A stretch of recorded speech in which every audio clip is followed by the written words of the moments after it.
This is Adeene Denton, Dr. Adeene Denton. They have an asteroid named after them, that is asteroid 16883 Adeene Denton. Adeene is a NASA postdoc at SWIRI, and let's please give it up for Adeene.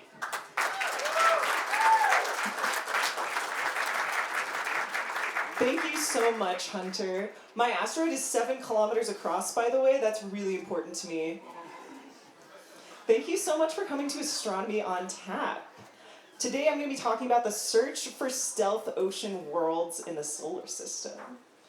And let's back up. So first, for those of you who may not be familiar, let's talk about what an ocean world actually is. And here I'm showing two of the most famous ocean worlds we have in the solar system. On the left is Europa, which is a moon of Jupiter, and on the right is Enceladus, which is a moon of Saturn. And we both think that these are ocean worlds. But why?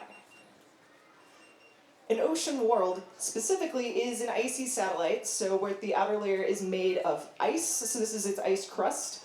And then the ocean part of ocean world is that both Europa and Enceladus are thought to have global oceans underlying that outer ice shell. And in the case of Enceladus, Enceladus is geologically active and it has south polar jets coming out the bottom, which we might be able to sample.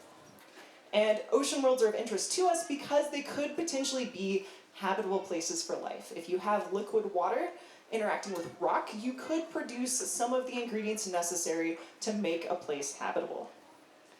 And there's a couple ways that we can figure out whether one of the moons of a giant planet is an ocean world just by looking at it. We can't drill through to the center of most of these worlds, but we can learn a lot just by looking, and there's two kinds of pieces of evidence that we think about. And the first is orbital evidence, so information we can get just by the way that Europa and Enceladus orbit their host planets.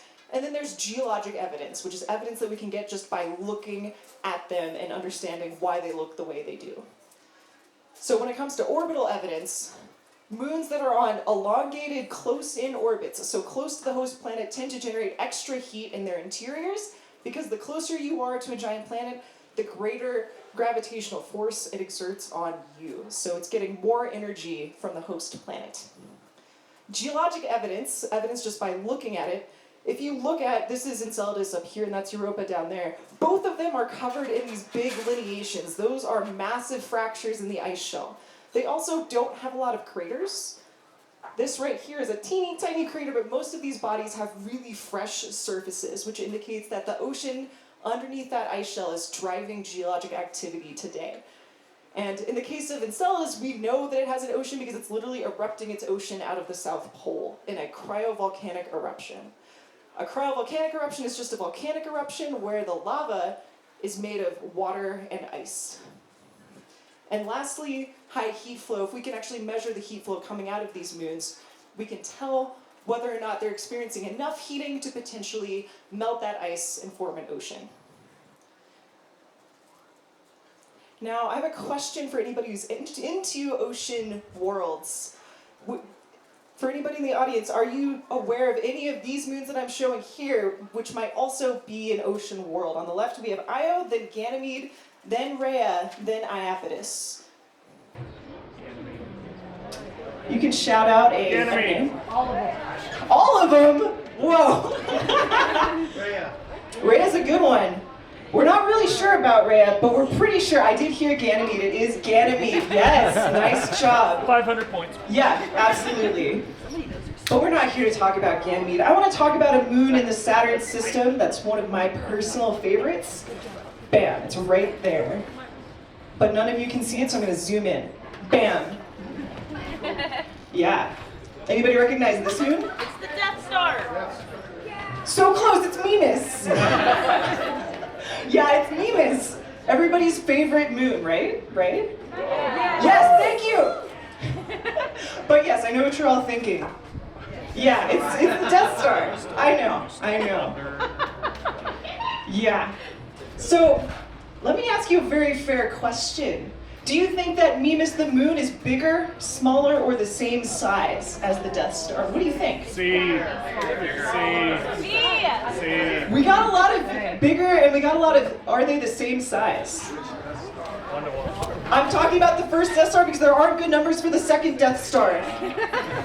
According to Wikipedia, and I checked again this weekend, Mimas is larger than the Death Star. The Death Star's radius, depending on the source, is 70 to 80 kilometers. Mimas, 200. So Mimas is one of the smallest moons in the solar system that is spherical, but it's bigger than the Death Star. The Death Star is not that big. You can ask me that during the question period. So I want to talk about what makes it look like the Death Star. So I've circled this massive crater, which is what makes Mimas look like the Death Star.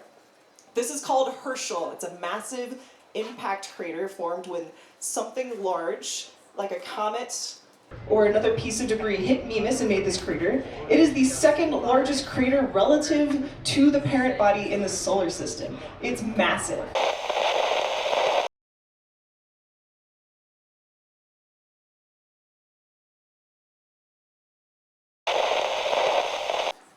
In fact, it's so massive that a lot of scientists, including me, are surprised that Mimas wasn't completely blown apart when this crater was formed.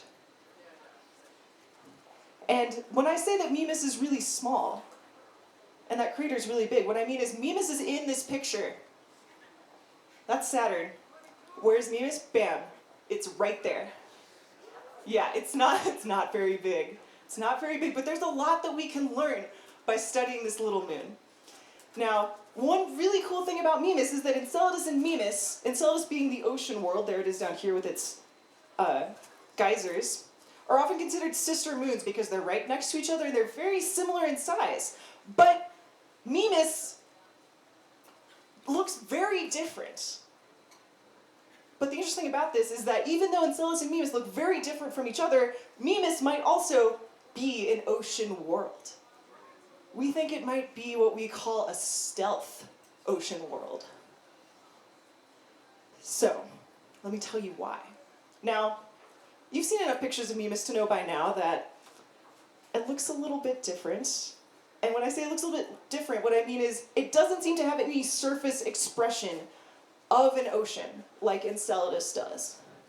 It's heavily cratered, look at that. It's basically all craters, actually. This is the backside. Nobody shows you the backside of Mimas because we're always showing you the Death Star side, but this is the other side. Doesn't have a whole lot else going on, right?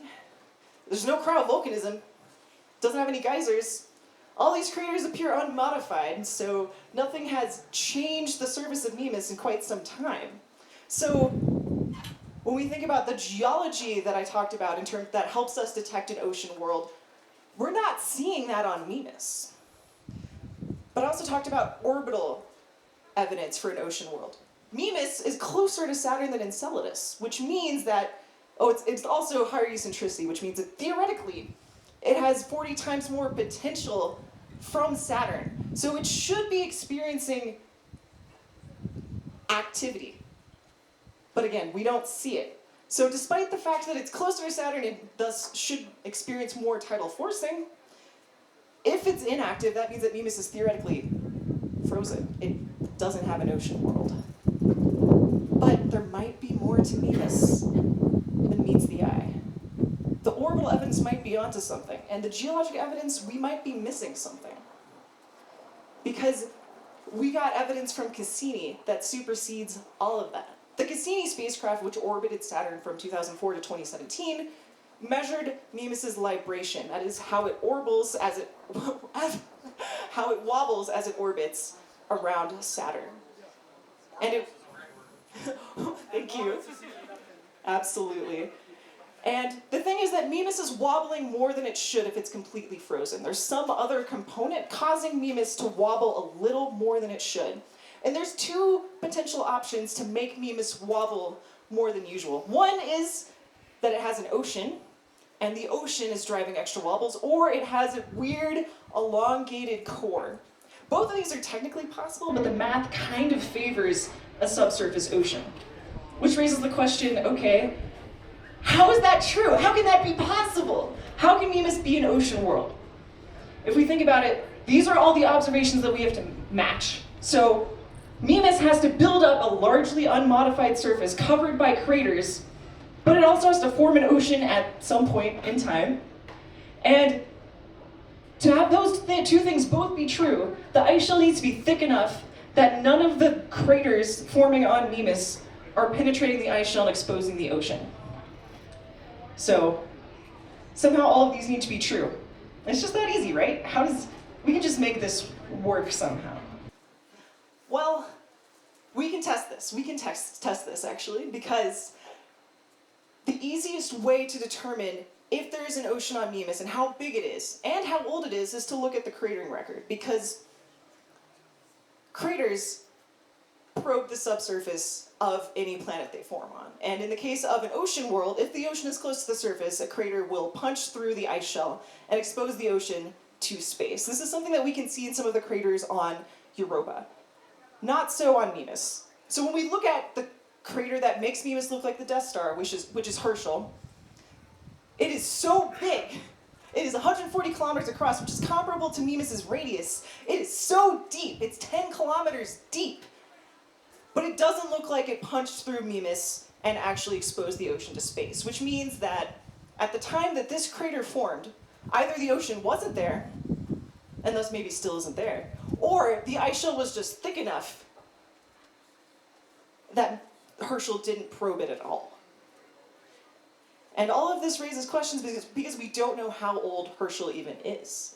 It could be young, actually. It could be less than 1 billion years old. Well, one way to test this is to literally try to make Herschel, and that's some of the work that I've been doing over the last couple of years, is trying to make Herschel and see what happens. And what we found is that if we use the modern day thickness of Mimas' ice shell, which was proposed by the Cassini analysis, then we can't make this crater. Instead, we made this is the ice shell, and then this is the big hole that we made. That's the ocean exposed to space. That's not what happened, so that can't be right. But if we start to thicken the ice shell and thus thin the ocean, we find that we can produce something that actually looks like Herschel today. So this is Herschel, and this is its central peak. Here, this is Herschel's rim, and then this is its central peak. So what our research is showing us is that Mimas' ice shell needs to be thicker than it is today, because if we do it today, we just kind of blow a hole straight through the ice shell. But what we find is that we do need to have an ocean of some kind, or the ice shell needs to be really warm in order to actually produce the features that we see inside of inside of Herschel's interior, which is this rim and the central peak. So if we put this all together, we can kind of start to tell a story through time of what's going on Mimas. So here's what we know. The data suggests that Mimas has a thick ocean today. We trust the Cassini data. We trust those libration measurements. So okay, if Mimas has an ocean today, sure, but then the modeling that we've done suggests that Mimas had a thinner ocean at some point in the past in order to produce the crater. Together, if you take those two things together, then that suggests that Mimas' ocean is growing over time. And this is what makes Mimas different from Enceladus. Mimas might look different from other ocean worlds because it's young. This is how it works. The ocean is geologically recent, which means Mimas builds up all these craters on its surface and then starts forming the ocean in its interior. And then the geology that we expect to see on its surface is at a lag. So the ice shell is slowly starting to thin as the ocean expands, but we're not going to see those geologic features that we expect to see yet. And if we all stick around for like a few tens of thousands of years, we might see them. So everybody just lock in. This is the takeaway point. If Mimas has an ocean today, then this suggests a previously unknown pathway that we as scientists haven't thought about for ocean development. And this is the new category of ocean world, which is stealth ocean worlds. Ocean worlds that you can't tell that they're ocean worlds from the surface, but if you look inside, they hide an ocean beneath. And Mimas' ocean is still growing, so soon, geologically soon at least, we'll get that extra evidence. But until then, we're going to have to be extra clever to detect these stealth ocean worlds. So, takeaway point. Stealth ocean worlds show that not all oceans are easy to detect, depending on where they are in their life cycle. Thank you.